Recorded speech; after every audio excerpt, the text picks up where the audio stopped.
Hello, good morning to all of you. Welcome back to Dual Cracker. हम अपनी NCERT की जो highlight series start कर रहे हैं, उसमें हमने जो चैप्टर स्टार्ट किया हुआ है वो हमारा रिप्रोडक्शन इन ऑर्गेनिजम्स है। हम उसकी एक दो टू सीरीज़ हम कर चुके हैं, हम थर्ड सीरीज़ इसकी स्टार्ट कर रहे हैं।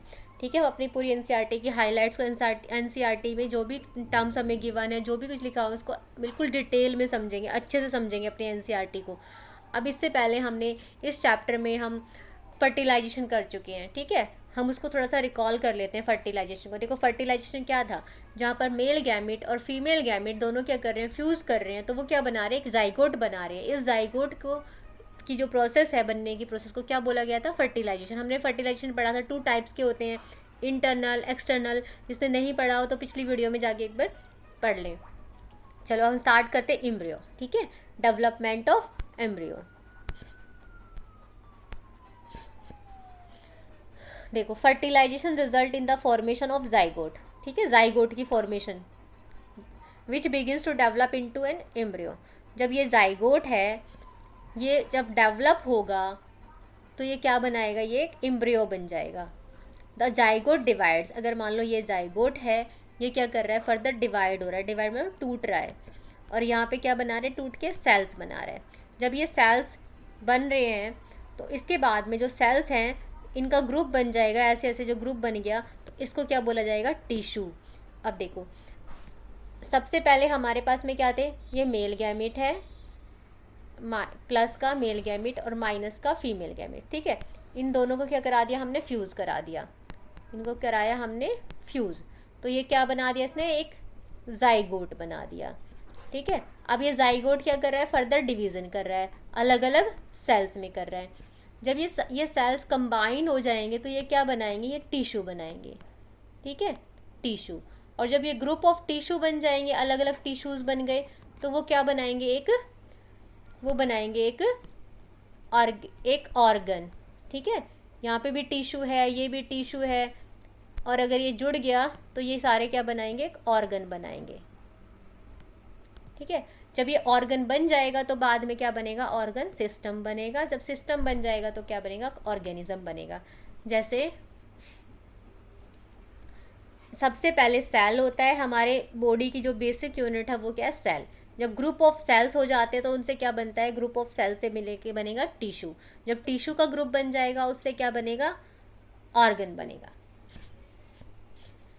और जब ये ऑर्गन जो है, पूरा एक जो ऑर्गन सिस्टम, ये सारे ऑर्गन बन जाएंगे, इनके अंदर से ब्लड फ्लो करना शुरू हो जाएगा और ये वर्क करना शुरू कर देंगे, तो क्या बनेगा, एक ऑर्गन सिस्टम बन जाएगा, पूरा एक ऑर्गन सिस्टम। और ये सारे ऑर्गन सिस्टम जब मिल जाएंगे तो क्या बनाएगा, एक ऑर्गेनिज्म, एक जीव बनाएगा, एक लिविंग थिंग बनाएगा, जैसे हम हैं।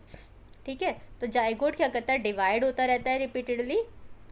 जाइगोट क्या करेगा, रिपीटेडली डिवाइड होता रहेगा। ठीक है, cells begin to form group, develop into different tissues and organs of the body. देखो यही वाला organs of the body.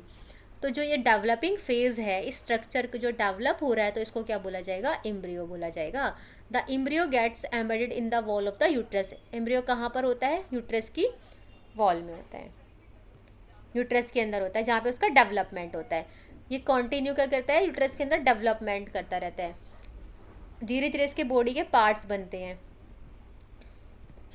hand, leg, head, eyes, ears, etc. The stage of the embryo in which all the body parts can be identified is called fetus. जब ये सारे parts को हम पहचान सकते हैं तो उसको क्या बोला जाएगा, फीटस। तो आपसे पूछा जाएगा कि बताओ फीटस क्या है, तो स्टेज एम्ब्रियो की वो स्टेज कहलाती है जहाँ पे सारे बॉडी पार्ट्स क्या कर सकते हैं, हम आइडेंटिफाई कर सकते हैं, तो उसको क्या बोला जाएगा, उसको फीटस बोला जाएगा। ठीक है, अब when the development of the fetus is complete, the mother gives the birth to baby. जब ये fetus जो है, इसके सारे पार्ट्स आइडेंटिफाई हो गए, fetus बन गया, तो मदर क्या करेगी, mother give birth to the baby, baby को बर्थ देगी, बेबी बोर्न हो जाएगा। अब नेक्स्ट है हमारा इंटरनल फर्टिलाइजेशन। हमने इंटरनल फर्टिलाइजेशन के बारे में पढ़ा था। Internal fertilisation takes place in hens also. But do hen give birth to babies like human being and cows? You know that they do not. Then how are chick born? Let us find out. अब इसको हम find out करेंगे। Soon after fertilisation the zygote divides. देखो fertilisation process के बाद में क्या होता है, जाइगोट क्या कर रहा था, डिवाइड कर रहा था repeatedly and travels down the oviduct, और वो जो ट्यूब होती है उसमें से कहाँ जा रहा था, नीचे की तरफ ट्रैवल कर रहा था। एज इट ट्रेवल्स डाउन, जैसे ये ट्रैवल करता था तो many protective layers are formed around it, इसके चारों तरफ क्या बन जाती थी, प्रोटेक्टिव लेयर बन जाती थी कि इसको डैमेज होने से बचा सके।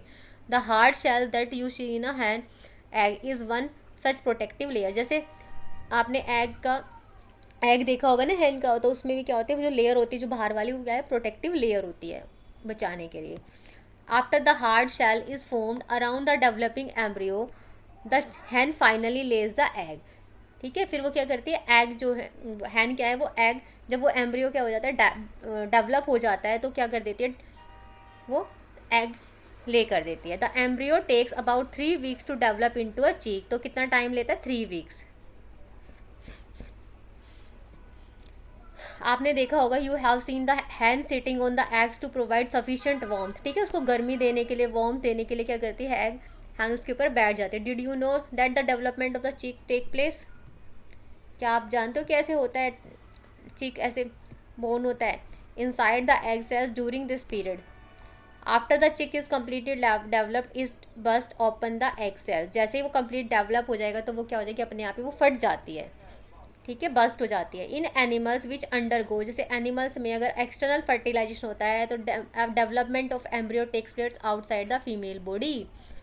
ठीक है, the embryos continue to grow within their egg coverings. ठीक है, कहाँ पर होता है, उसके एग की कवरिंग्स में। After the embryos develop the egg hatch. You must have seen numerous tadpoles swimming in pools and streams. ठीक है, आपने देखे होंगे ये सारे। अब viviparous and oviparous, we have learn that some animals give birth to young ones while some animals lay eggs. आपने देखा होगा कुछ एनिमल्स जो है यंग वंस को बर्थ करते हैं और कुछ एनिमल जो है एग देते हैं। ठीक है, the animals which give birth to young ones are called, जो किसको करते हैं, यंग वंस को, तो उनको क्या बोलते हैं, हम विविपेरस बोलते हैं। Those animals which lay eggs और cold oviparous animals. The following activity will help you understand better and differentiate between viviparous and oviparous animals. ठीक है, आपको ऑब्जर्व करना है इनमें से फ्रॉग, लिजर्ड, बटरफ्लाई, मोथ, हैन, क्रो, इनमें से कि बताओ कौन क्या है, ओविपेरस है या विविपेरस है। ओवी का मतलब, ओवी मतलब एग, ठीक है, विवी मतलब young one. The egg of a few animals are easy to observe because their mothers lay them outside their body. These are example of oviparous animals, but you would not be able to collect the eggs of a dog, cow, cat. This is because they do not lay eggs. The mother gives birth to young ones. These are the example of viviparous animals. तो आपको examples जो है पता होने चाहिए. Can you now give some more examples of, अब आपको find out करने हैं viviparous और oviparous animals के. ठीक है, अब हमारे वन टॉपिक और बचे हैं, इनकी लाइफ साइकिल बची है कि कैसे इनकी जो है लाइफ साइकिल है, ये हम नेक्स्ट क्लास में करेंगे। फिर हमारा चैप्टर जो है इन 4 सीरीज़ में कंप्लीट हो जाएगा। ठीक है, हर्डिंग, इसकी बर्डिंग और फ्रॉग, ये सारा हम करेंगे। मेटामॉर्फोसिस किसको बोलते हैं, किस तरह से सेरिकल्चर वाली जो है सिल्क वॉर्म की लाइफ साइकिल चलेगी, तो हम ये करेंगे। फ्रॉग की करेंगे, आपने सिल्क वॉर्म की तो आपने क्लास 7th में भी की हुई है।